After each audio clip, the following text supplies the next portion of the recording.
Yo, what's up, guys? Welcome back to our Canucks GM mode. So, in last episode, we played against the Winnipeg Jets in round number 1, where we had an offensive explosion and won the series in 5 games. Despite losing the first game, we came back and won 4 in a row, and we're up in round 2 against the Arizona Coyotes, who we've never played against.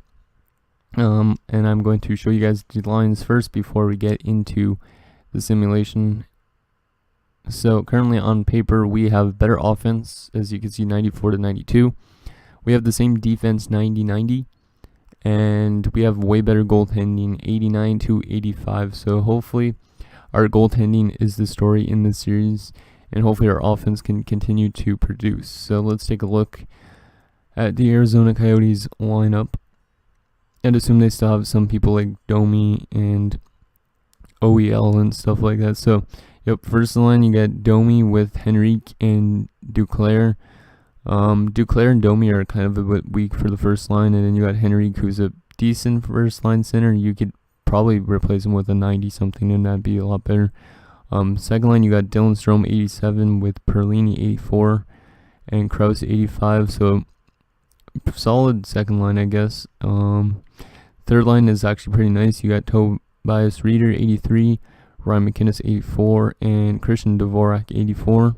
And then the fourth line, you got a nice one actually, 84 Jamie McGinn, Nick Merkley 83, and Sal Mackey 83. So all around they're pretty solid. Like, they have nothing lower on their offensive core than an 83, which is pretty good.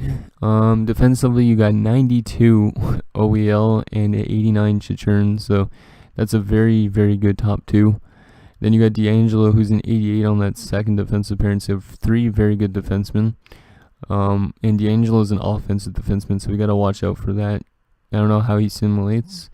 Then you also got Mark Stahl, 85, who's probably looking to retire soon. Frederick Allard, who's only a 78, so that's a very weak defenseman to have. And Justin Schultz, who's 83, so pretty solid in offense. And then defense is very good for the top 3 right here, but everything else is a little weak. Goaltending wise, you got Al Montoya and Ben Bishop, who's older, so you've got 2 83 goalies. It's not the greatest at all. I don't know why they're starting Montoya. Oh wait, it's a different Montoya.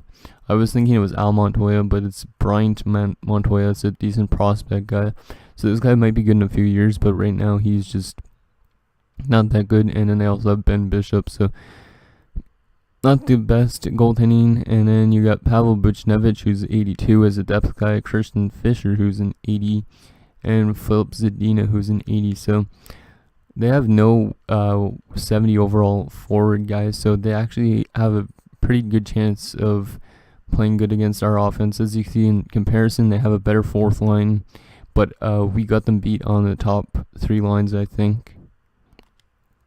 So anyways, let's get into the simulation. Looks like Bo Horvat's playoff beard is coming out a bit, as you can see in the top. Looks like some lamb chop style beard. Okay, so let's go to the calendar.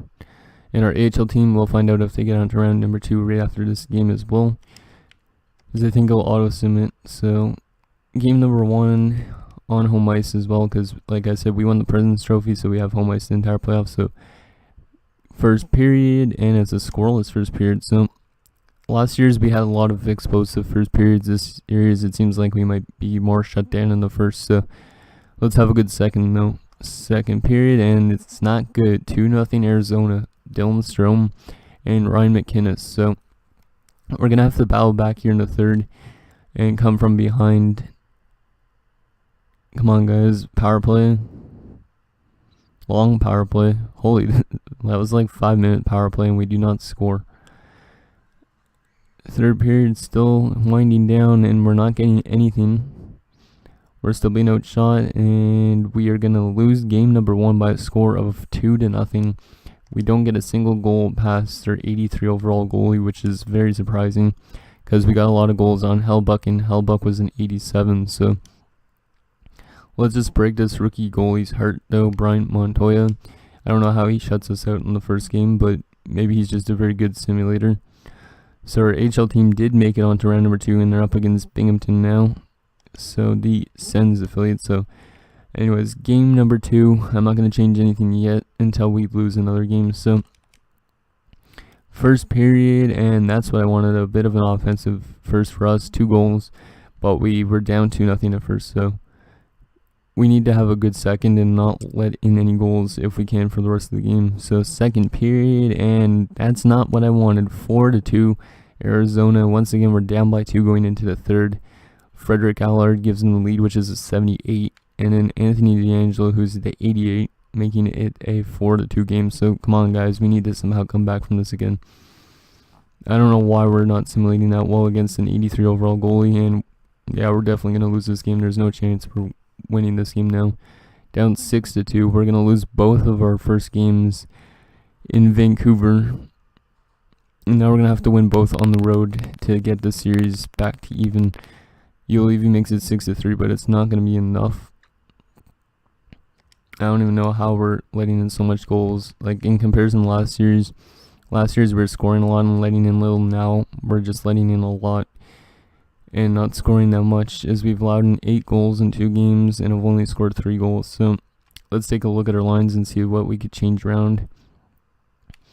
I don't know who is dragging down the team. No, maybe it was that one line. Yeah, it was that Vrana line, I think. What could we do? Let's try moving Tippett up, putting Virtanen down. And then after that, that should be fine, I think. Yeah, I think so. Let's put Fiala up again. And I know Kane's going to get pissed off going down to the third line, but that's what happens. So we're going to put him down to the third line. He's probably going to drop off, but hopefully he helps that third line better. Because that third line was last series, they were all minuses, even though we played very good. So, yeah, okay, let's go on to game number 3. Hopefully we can get back in the series. And so, yeah, we need to win both these games in Arizona, or else the season might be over for us already, which is not what we want to happen because of the contract situation and all that sort of stuff in first period. And once again, we are down 2-0. God damn it. We're out shooting 13-11, though. We still could come back in the second period. There we go. That's what I wanted. 2 unanswered goals. Evander Kane on that third line, and Shea Theodore ties up with 47 seconds left. And it's anybody's game in the third. Hopefully we could get this done. That would be huge. And then we need to take the next game as well. Time winding down. 10 minutes left.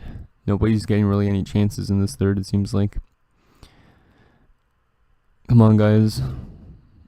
I don't want it to go to overtime. Yes, Balcers with a nice shot from the point. Rudolph Balcers is an 81 or an 82. Comes through, and we get 3 unanswered goals, and we have won our first game in the series. And we have a chance to tie it up in the next game. So there's the player stats. Oh, 3 stars. Rudolph Balcers with 2 points. Rodin with 2 points, and Perlini for them. So our fourth line must have came through in that game a lot. So hopefully we can get our top line to actually produce in the next game. Scouting assignment. Let's go to the United States, I guess, for 6 weeks in defenseman. Okay, so I'm not going to change anything. Come on, guys. Game 4. We need to win this game as well. We're not out of the woods yet, pretty much. First period, and there's a nice first period again. We don't allow a single goal. We only keep them to 4 shots, not to 40 shots. And Shea Theodore's got the opening goal. So second period and another lockdown period. Shots are more even, but we still are just locking them down defensively. Let's keep that up in the third period, boys. Yes, Jacob Vrana comes through and makes it 2-0. Good job, Vrana. Henry pulls them back within 1 though. Oh man, and Mikko Salamaki ties it up. Come on, guys. You can't just blow a 2-0 lead in the third period. Come on, guys. Balcers again? No. And it's going to overtime. So this is the biggest overtime of the season. 1 goal away from being down 3-1 and 1 goal away from tying the series up and having a chance to take the lead in the next game. So come on, guys. We need to have a good overtime here. We need to play good defensively like we did for the first 2 periods. Penalty kill. Oh my god, you gotta be joking. Lawson Krause scores, and Arizona has taken a 3-1 stranglehold on the series. Somehow with their 83 overall goalie, they're managing to kick our ass pretty much. So the President's Trophy team that we had during the regular season is not looking good come this second round. We need to win 3 in a row. We've done it before in round number 1. We won against the Jets 4 times straight, so it's still doable, but we need to somehow manage to solve this 83 overall goalie a lot. We need to have a blow-up game here in Vancouver to give us a chance. So first period, once again we're down 2-0. The story of this series, we just can't get goals, and then we let them get 2. So our season might be done tonight, guys. Second period, and we don't score anything. We need to have a better third period than we've had in any other game in this playoffs. We need 3 goals in this third period, guys. Our season is on the line. There you go. Owen Tippett gets us back within 1. That's a huge goal from Owen Tippett. Penalty kill. Come on. Kill it off. Kill it off. Good job. Kill it off again. Stop taking penalties. We need to tie the game up, guys. Come on. We need one more. One more. Tied up. Power play, and we don't get it. Come on. Oh my god. You gotta be joking, and we're gonna lose in 5 games in the second round. So despite destroying the Jets, we're gonna be eliminated in round 2. And now we have a horrible offseason where we're going to lose a lot of players. And it looks like we're back in rebuilding kind of mode, because most of these players are probably not going to be with us next season. Well, some of them will be, but that is not a good season at all. It was a good regular season, winning the President's Trophy, I'll give it that. But the playoffs, we should have made it at least to the conference finals. But not a good season for that way. So yeah, I guess let's just sim up to draft. I guess we'll find out afterwards if the AHL team does anything good. I'll just continue for now, because I don't really care about the AHL affiliate that much. And it wasn't Nazarov, so it's all good. So maybe our AHL team is going far this year. But once again, we have a disappointment. If Colorado wins the Stanley Cup, I'm going to be like pissed off as shit, because Vasilevsky can't get it done with us in the playoffs, but then he goes over to a team like Colorado and might win the Cup, which is not what we want. So we should be getting closer to the draft. Oh, that was a disappointing end to the season. So the Stanley Cup champions this year is the Arizona Coyotes. So at least we lost to the best team in the NHL, but still, like, Arizona was in the finals last year, and then they won it this year. So, and our AHL team won the Calder Cup. Wow, that's nice. So Nazarov, I guess, would have been the captain, and our AHL team manages to win another Calder Cup. So I think that's 2 Calders in like the last 3 years. So our AHL team is playing good, but our NHL team still hasn't managed to get to that Stanley Cup Finals yet. So let's take a look at the playoff tree, who did what. So Colorado ended up beating St. Louis as well in 5 games, going to the Western Conference Finals.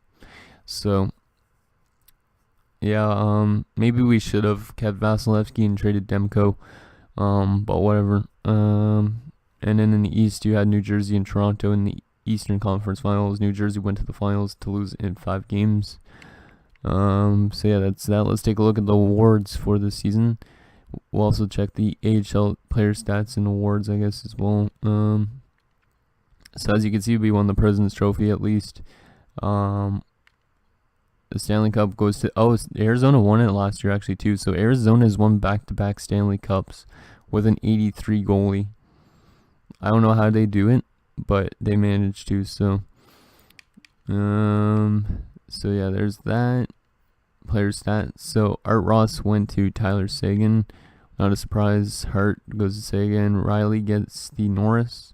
Seguin gets the Bing. Ryan Merkley gets the Calder, which sucks because Alboin was that close. He was a couple points off. Bryant Montoya wins the Conn Smythe.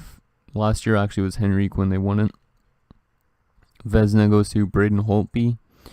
Jennings goes to Holtby. Manulin gets to Masterton. Bo Horvat gets his third straight Selke, so at least he's playing good defensively too. Sagan gets to Lindsay, and the Richard goes to Sagan. So Sagan taking home like 5 or 6 awards. This guy was a beast this year for Dallas, but Dallas still got beat in the first round. So our AHL team actually won back-to-back Calder Cups. So that is actually really good. So at least we're getting our AHL affiliate to play good. All that sort of stuff. Let's check the player stats. So Braden Point, Cross and Cobb. Okay, anybody from us? There should be at least one for the cup, yeah. So Noah Schneider was their best player in winning the Calder Cup down there in the minors. He's a bottom 6 potential player, so maybe he makes our NHL team one day. Schlappick, Zibanejad, and Datsuk. So that's that. I just want to check the player stats from the AHL team during the playoffs. So Backer, 17 points. Noah Schneider got the best player in the playoffs with 16 points. McEachern 15, someone like that. Nazarov had 12 points, 7 goals. Okay. And how did the goalies play? Heljenko was amazing in the playoffs, 10-2. Nice. And Kubik was 5-3. So yeah, definitely our AHL team is turning out to be a little dynasty down there, but our NHL team is just not getting past the point that they should. So let's just still up to the draft and see who retired, and that's everything. Check the trading block for the draft because we might have to make some trades. So the first overall pick is the Chicago Blackhawks this year. So are they going to draft another Jonathan Taves or Patrick Kane? So there's that. Let's see who retired. I don't think we lost anybody because most of our players are still decently young. And wow, that is actually really surprising. He was on his last year of his contract anyways, but Evander Kane retiring at 31 years of age. Maybe he was just getting crotchety and he was losing morale because of his ice time because of that. So he put up 634 points in 996 games in the NHL. Not the best player, but he was decent with us for some years. Put up 30 goals, I think, one year. And nobody else, I think. Yep, okay. But let's just take a look at Evander Kane, what he did with us. So we brought him in, I think it was the 2019-20 season. Or maybe it was here. Yeah, I think it was around here. But anyways, he put up some good seasons with us, 50-something points in each one. This year was his worst season by far, but he got at least us to the playoffs. In the playoffs, he had one good year with us in the playoffs, which was the 14-17 year when we went to the conference finals. But other than that, he wasn't the best player that we had on our team, and at least we could find a replacement for him easily in free agency, hopefully. So yeah, thank you for your time there, Evander Kane. And yeah, let's just quickly check the trading block, and then that will be it for this episode. And you guys can let me know what you think down below. So trading blocks, let's see. And I don't even know what we should go after at the draft, so let me know if that sort of thing too. So some prospect guys. We want people who could kind of step in right away though. Ranta, no thanks, 34 years of age.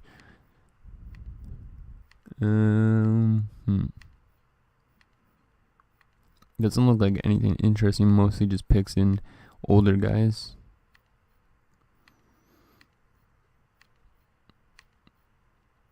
Yeah, it's nothing really interesting, but if you guys know anybody who's usually available around this time, let me know.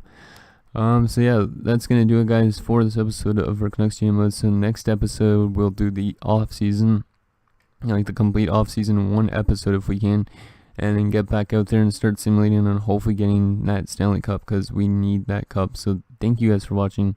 See you guys next time.